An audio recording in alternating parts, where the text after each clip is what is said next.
If you were with us last week, you know our pollster Richard Zuba is finding almost unmatched interest among voters in this year's election. That is now creating some worry over our election systems. Our Secretary of State fears we could be in the middle of a perfect storm come Election Day.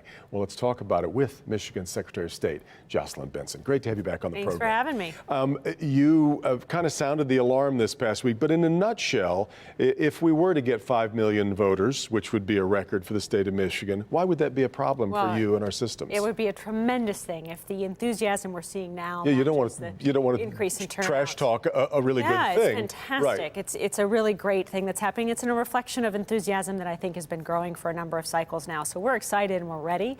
We're also just recognizing that this is the first series of statewide elections where these new rights will be in place that voters enacted in 2018, including people can now have the right to vote from home at any point. An absentee ballot. Right, exactly. Anybody can ask for one. Exactly. Anyone can. You have a right to do that. And so we're anticipating more people will. And so, which again is a great thing. It's a convenience we want to provide our voters. Well, some would say isn't it a convenience for you that the vote is turned in early? Doesn't it make it easier? But you're not actually allowed to start counting the vote until 7 a.m. Election Day. Right. Current law hasn't yet caught up to our constitutional protections, and that's essentially what we have here. In the 28 other states that allow people to vote from home or vote by mail, the clerks can also start processing those ballots as they receive them so that they're ready to go and be counted on Election Day, or even processed sooner than that. Our statutes don't yet allow that. A number of clerks on both sides of the spectrum have called for that.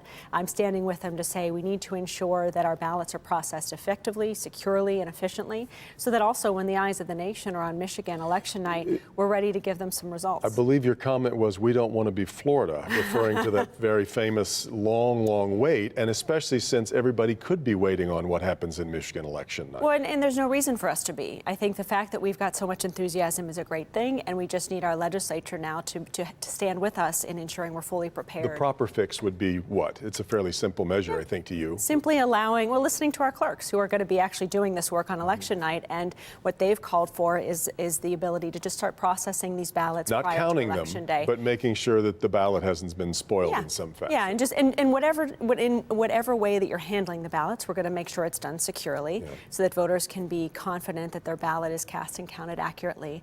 And we're also implementing a ballot tracking system this fall so that citizens who do vote from home will be able to track their ballot and ensure it's been received. Then I guess it raises the question, are our systems that much worse than the rest of the country? Because everybody's going to have high voter turnout this year, it would seem. Yeah, and our infrastructure is ready for it. We're working right now, hopefully with the legislature, to address these small changes that we want to be prepared. But beyond that, we're ready. We've got secure mechanisms in place. I convened an election security task force last year to start piloting risk-limiting audits around the state so we can audit our election machines, making sure they're accurately counting our paper ballots. We'll have a paper trail in place with those paper ballots to ensure we can do any recounts that may be called for. So we're ready. Our elections will be secure, and we're excited that so. This is your modernization committee that you've put together. You've gotten some criticism for appointing Detroit clerk Janice Winfrey to that board, given the problems that have existed on the Detroit rolls, where it was found that we have 34,000 more registered voters than we actually have living adults. Yeah, you know. So should Janice Winfrey be on that committee? Oh, well, absolutely. We need to be listening and solving problems for every corner of the state. That's my job as the state's chief election officer. So yes, we engage everyone, we listen to everyone, and we work with them to solve challenges. And that's one of the reasons why one of the first things I did when I became Secretary of State was join a national consortium called ERIC, the Electronic Registration Information Center, to ensure we're partnering with the federal authorities as well as other states to clean up our rolls, remove dead voters and other ineligible citizens from the rolls. And we have over apparently 2,000 voters who are deceased in Detroit still on the rolls, or were. Not anymore, yeah. I mean, we're cleaning up those rolls, and we're also, when people move out of state now, able to remove them from the rolls if they register somewhere else.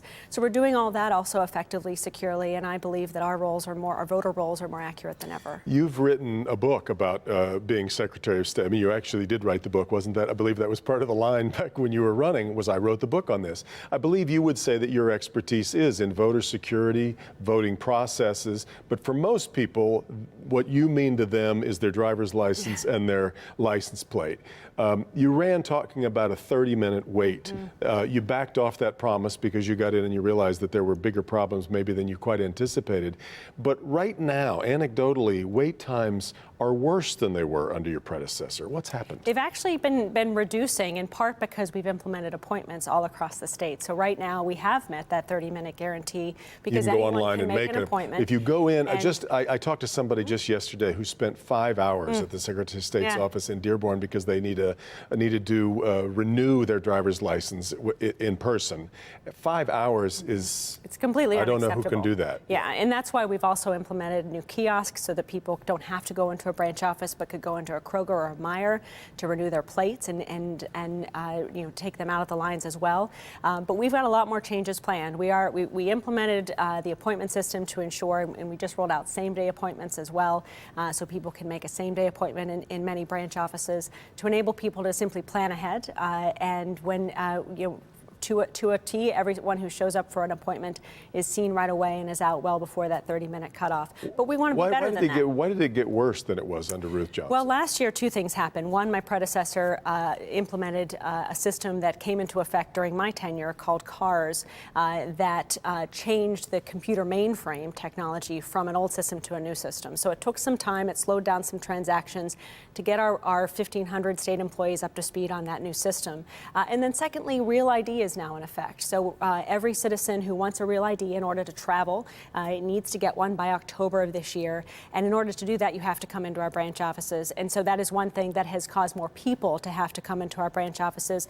But this is an issue that's been decades in the making by past decisions to close a significant number of branch offices, particularly in the Detroit metro But you knew about those things when you promised the 30-minute Right, guarantee. and that's why we worked internally to create the appointment system to give anyone that opportunity to get in and out in 30 minutes. Can you talk about how important that the Real ID, it puts a star in the upper right-hand corner of your driver's license. Should everybody get that? Just people who travel? It's a federal security requirement implemented after the 9/11 security recommendation. So it's really required for anyone who wants to travel domestically on an airplane or enter a federal facility after October of this year. So we are encouraging everyone to get them. You can find out more at michigan.gov/RealID, but you don't need one in order to drive. Your state ID or your regular driver's license is sufficient for state purposes here in Michigan. Lastly, for people who want to make their vote, go back to voting, for people who want to make their voting experience as easy as it can be, is it best to get an absentee ballot then? We're encouraging people to take advantage of the fact that you can register to vote automatically right now through our offices or up to and on election day in your local clerk's office.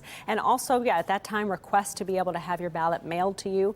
One of the ways that that we can really embrace all this increased turnout is by encouraging more people to vote by mail, vote absentee, and that will reduce the potential for long lines in the polls on election day as a result of all this new turnout. But we both do like seeing long lines. Absolutely. Because well, it means voters are very dialed in. We're recruiting a workforce of poll workers as well to be prepared on election day. And so if anyone wants to be a poll worker, they can sign up with their local clerk, and it's a great way to get involved. Jocelyn Benson, good to have you back on the program. I think we'll talk again this year I look as forward we to head it. toward Election Day. We'll wrap things up on Flashpoint right after this.